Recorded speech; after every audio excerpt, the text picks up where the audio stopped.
Hi, it's Laura Fales, Food Service Director for USD 320, and today we're going to be making apple tuna salad sandwiches.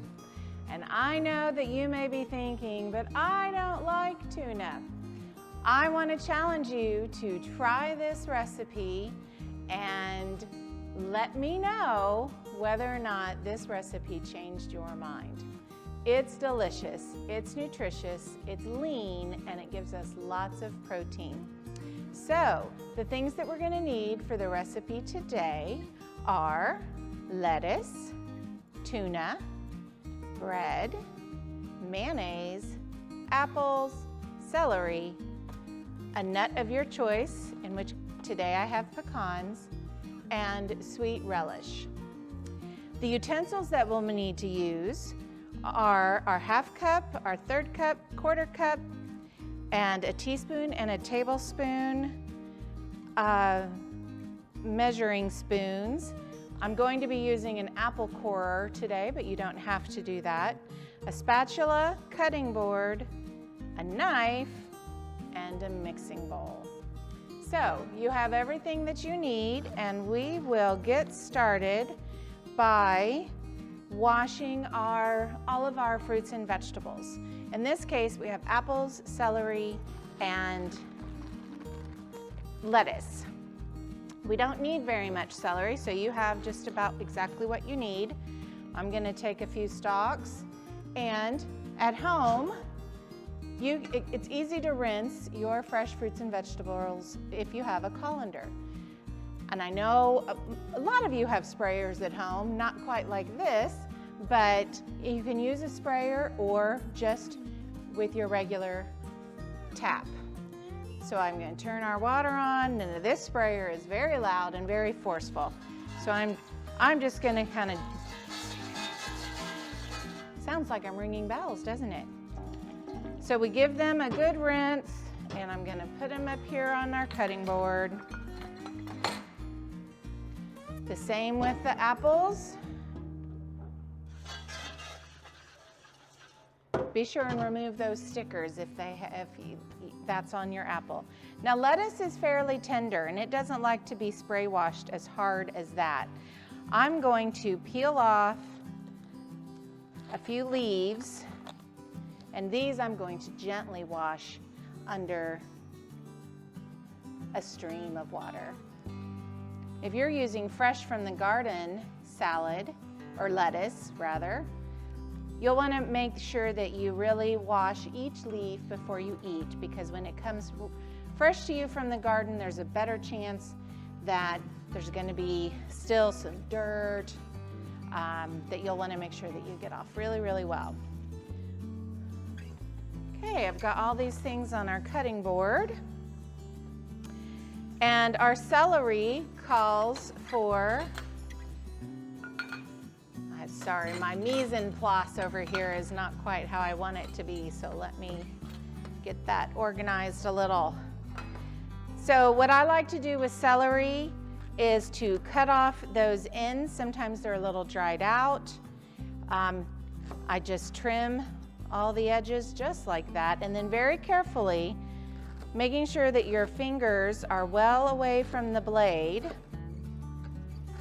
just do a nice little thin slice. Now, I like my little celery slices kind of thin like this, but you might like yours bigger, chunkier, longer, cut in half. It's really up to you.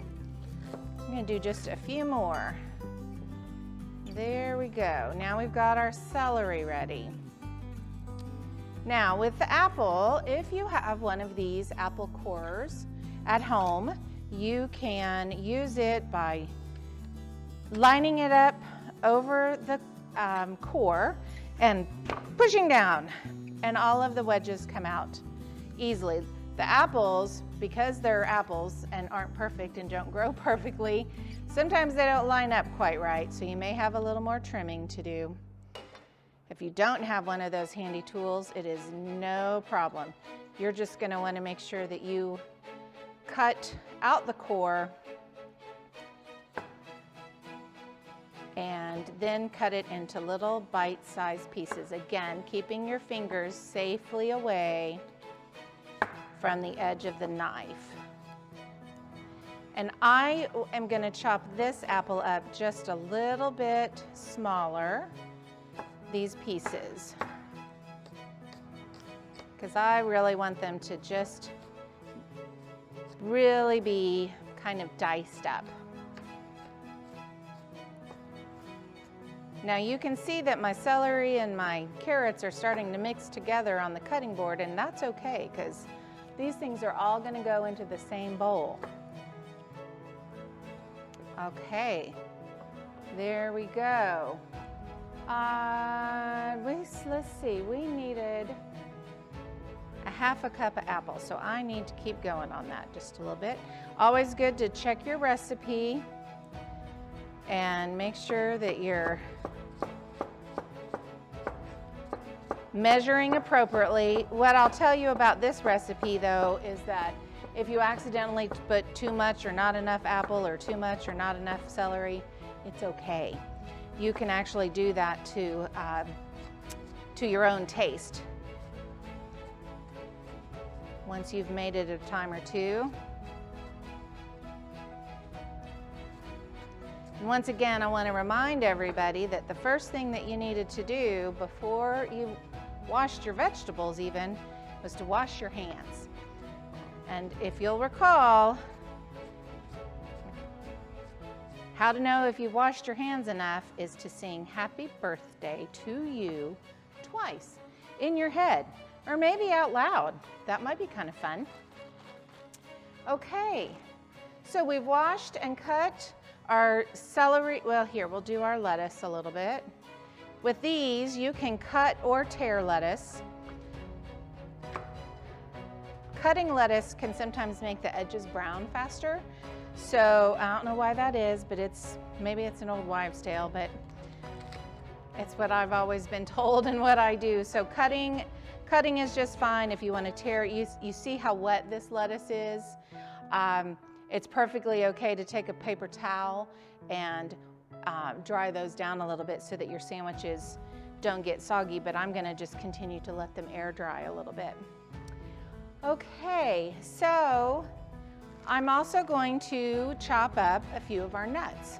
Like I said, I'm using pecans today, and these are locally sourced pecans from Jim and Viola Lee, and they are delicious. I'm not gonna lie, I've been snacking on them a little bit. So we want about 1/4 cup. Oh, and the fun thing about nuts is they will fly. So just be careful, and again, watching your fingers. One little knife tip is, if you're using a big knife like this one, is to always keep the point on the cutting board.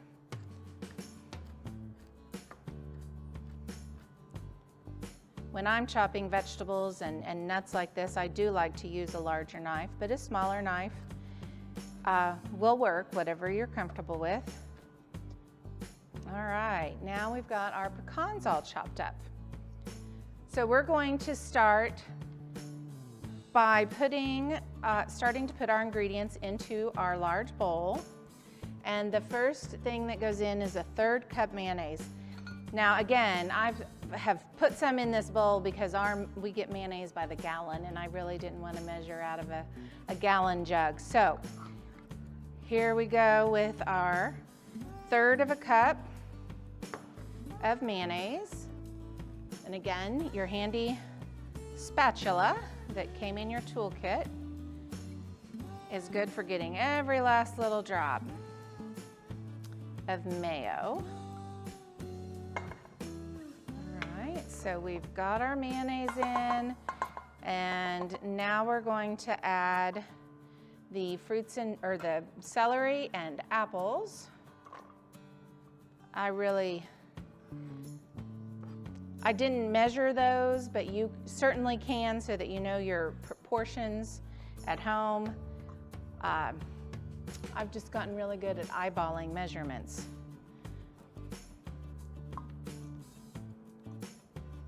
All right, we get all of these into the bowl. And now we're going to add our sweet pickle relish, which we need a tablespoon of that. So you can get your measuring spoons out. And there's a tablespoon. Now there is a difference between dill and sweet pickle relish, and this one calls for sweet. If you like things a little more sour, you could certainly get the dill one, and it would be a little zestier. I think the sweet goes a little bit better with the apple. This also calls for a teaspoon sugar. I'm gonna choose not to put the sugar in, but you have it in your packet, and you can certainly add that at this time. On the tuna, again, I'm using these little packets, but we get tuna in this size can, which is way bigger than comes at the grocery store for you if you guys are buying tuna. But to make things simple, we're using the little pouches today. These are great because they're perfectly sized, portioned. They're easy to take along. And like I mentioned earlier, tuna is a very healthy, lean source of protein. And it's readily available. They come in different kinds of flavors and seasonings now. So they're a nice topper to salads, and if they will, this one isn't wanting to come out.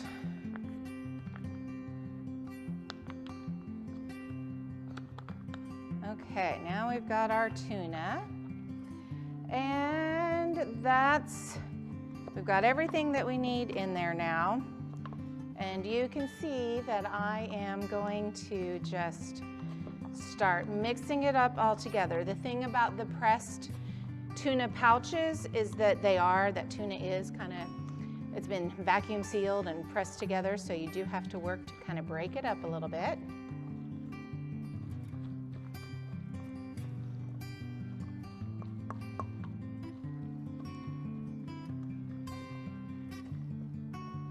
There we go, look at that.